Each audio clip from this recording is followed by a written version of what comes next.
Hey guys, in this video we're gonna talk about Kelsea Ballerini getting hit during a concert, Jada Pinkett Smith giving her family illicit substances, and the historical decision from SCOTUS to end affirmative action at universities. Alright, so these concert disasters just keep on coming. Singer Kelsea Ballerini has had to stop her concert after being hit in the face with an object while she was performing. She was doing a live show at Outlaw Field at the Idaho Botanical Garden yesterday, and midway through one of her songs she was suddenly hit by an object that had been launched from the crowd. A video of the incident was posted online and it shows Kelsea singing suddenly cut short when something hits her in the face. She was clearly shocked and took a step back before putting her hand to her cheek while the crowd continues to sing. Her violinist initially carries on playing, but once they realize that something is very wrong, they walk over to her to check if she's alright. The two of them have a brief conversation and then Kelsea goes back to playing the guitar with her back turned to the audience. She eventually decides to stop altogether, takes her guitar off and leaves the stage.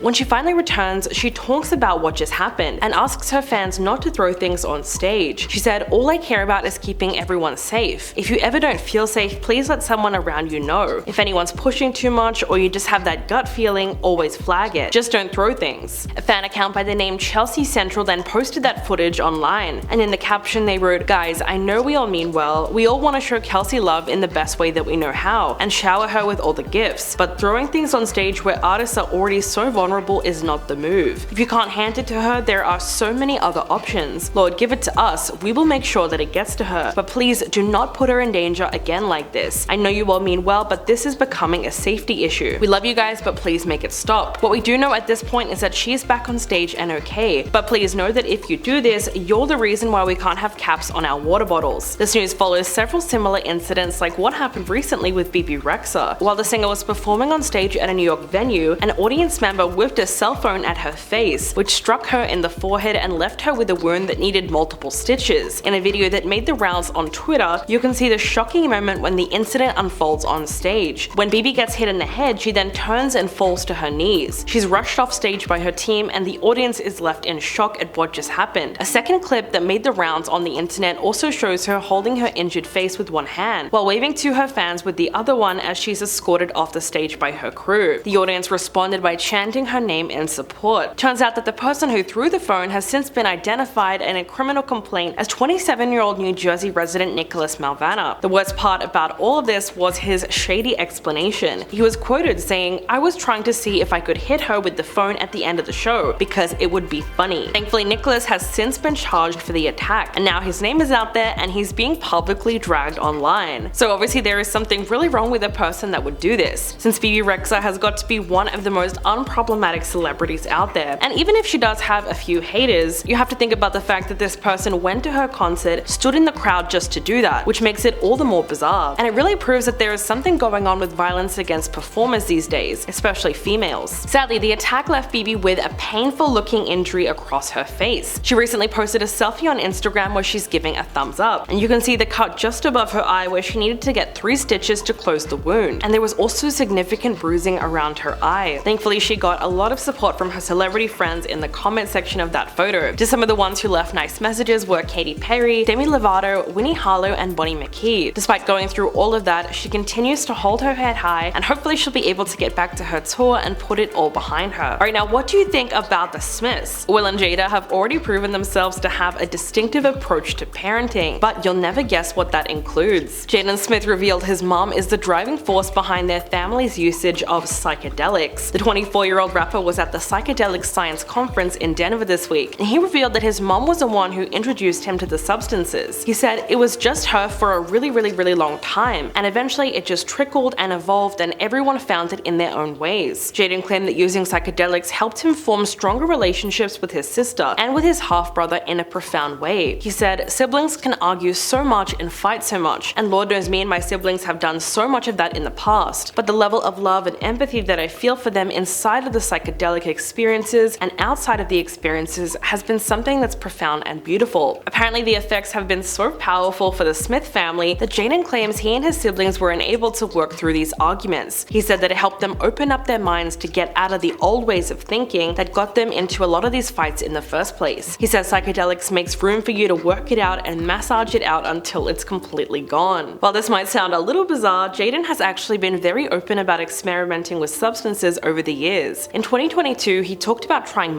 mushrooms and said that he believes they helped him expand his consciousness. He said that the hallucinations that came from it even inspired his clothing collection called Trippy Summer. So he's obviously very open-minded about the whole thing. Still, this news that the whole family is partaking in this might be a little questionable. Jada admitted that when she was younger, she had some very real issues dealing with the addiction that came from substance misuse. She also acknowledged that she drank excessively and used all kinds of narcotics. She said, "For me, drinking red wine was like drinking a glass of water. I drank a lot in high school and then I went on to mix everything up." She recalls a time that she mixed a variety of substances that are a very dangerous combination when used together. She was on her talk show and she recounted before her mom and daughter that she was high functioning during the week and consumed almost no alcohol for several days during the week but spent her weekends at parties. Quote, "From Thursday to Monday morning it was non-stop. Things went on like this for a while until one episode changed everything forever. It was in 1996 during the filming of Nutty Professor that young Jada went to work still high off one of her partying binges. She was in a very bad condition." She went on to say that she passed out on set and told everyone that it must have been expired medication, and that was the wake-up call that she needed. While looking back at that time, she sees it as a miracle. So after going through all of that, she might have decided that psychedelics are actually the way to go, considering that it doesn't have the same negative effects as stimulants or depressants. Even if you can understand that though, you can't deny that the Smiths have a very unusual parenting style, which has raised quite a few eyebrows over the years.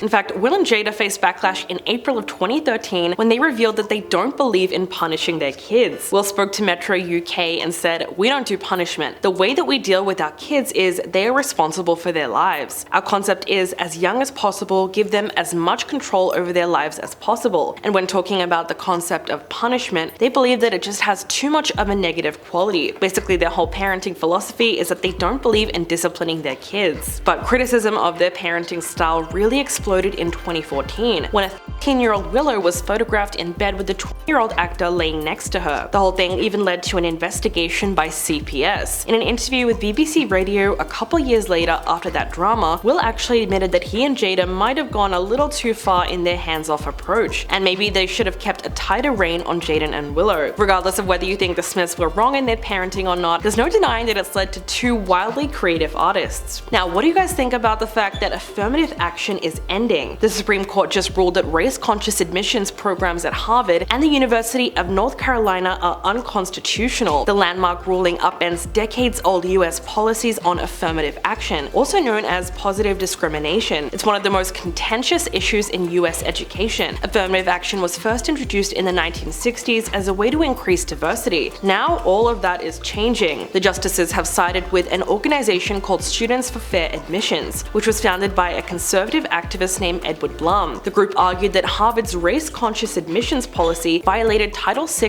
of the 1964 Civil Rights Act, which bars discrimination based on race, color, or national origin. Chief Justice John G. Roberts Jr. said that the two programs unavoidably employ race in a negative manner and involve racial stereotyping in a manner that violates the Constitution. Quote, "Many universities have for too long wrongly concluded that the touchstone of an individual's identity is not challenges bested, skills built, or lessons learned, but the color of their skin." In response to the ruling, Edward Blum said they would be vigilant in making sure universities adhered to the ruling. Quote, "Beginning today, America's colleges and universities have a legal and moral obligation to strictly abide by the Supreme Court's opinion. For those in leadership positions in public and private universities, you have an obligation to follow the letter and spirit of the law." But there is already some serious opposition to this ruling, coming from President Joe Biden himself. He said that he strongly disagreed with the court's decision and that the US would need a new path forward that is consistent with the law. He said, "We cannot let this decision be the last word because discrimination still exists in America." Alexandria Ocasio-Cortez tweeted, "If SCOTUS was serious about their ludicrous colorblindness claims, they would have abolished legacy admissions, aka affirmative action for the privileged. 70% of Harvard's legacy applicants are white. SCOTUS didn't touch that, which would have impacted them and their patrons." The UNC chancellor released a statement saying that while it is not the the outcome that the university hoped for, he said they will take any necessary steps to comply with the law. The president of Harvard echoed his statement and said, "We will certainly comply with the court's decision," though he insisted that they would remain committed to being a community comprising of people of many backgrounds, perspectives, and lived experiences. Another person who's reacted to the news is Donald Trump, and you can pretty much guess what he had to say. The former president hailed the decision as a great day. He said, "Americans with extraordinary ability and everything else necessary for success are finally being rewarded." So far, 9 US states already have bans on race-based college admissions. That's Arizona, California, Florida, Georgia, Oklahoma, New Hampshire, Michigan, Nebraska, and Washington. In California, voters rejected a 2020 ballot to bring back affirmative action 24 years after it was banned. So far, some people are already comparing this ruling to the vote to overturn Roe v. Wade, which was seen as many as an attack on women's reproductive rights. Some fear that a conservative majority of the Supreme Court could build on this most recent ruling, possibly as a way to undermine efforts to address discrimination that affects racial and ethnic minorities. Right now, there is just so much being called into question, and it seems as though no one can agree on this latest decision from SCOTUS. So what do you guys think about this news? Please let me know in the comments below, and I'll catch you in the next video.